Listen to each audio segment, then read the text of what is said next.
примач во Скопје и во Македонија. Најголем трујач на... Јас би сакал да го примат и до година да го дадат нека друга компанија.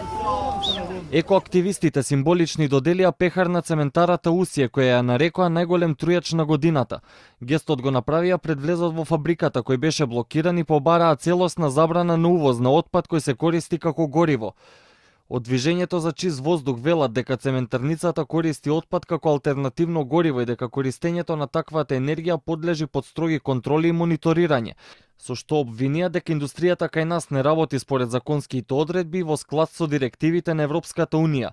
Ние не се повикуваме или ние не измислуваме податоци, ние се повикуваме на податоци на овој европски ревизор кој што нотира дека големите инсталации во Република Македонија не ги доставуваат извештаите како што треба, дека не постои автоматски мониторинг систем за загадување и така натака. Значи, ние не вадиме информации од наш ракав или од рекла казала.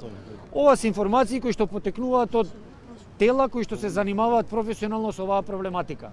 На протестот се појави и директорот Борис Хрисафов со уште неколку представници на цементарата, кои се обидуваа да објаснат дека работат во чекор со европските стандарди, со што демонстрантите им возвратија дека се убијци барајќи да се стави катанец на фабриката. Драго ми што вие сите овдека сте се собрале да се борите за едно единствено нешто кое ние го сакаме и нешто за кое што исто така и ние се бориме и се трудиме да бидеме најдобри што можеме. Компанија која редовно ги следи, компанија која редовно ги следи емисиите, компанија која што вие не ме оставате да кажам, бе господи. Па не оставате да кажеме.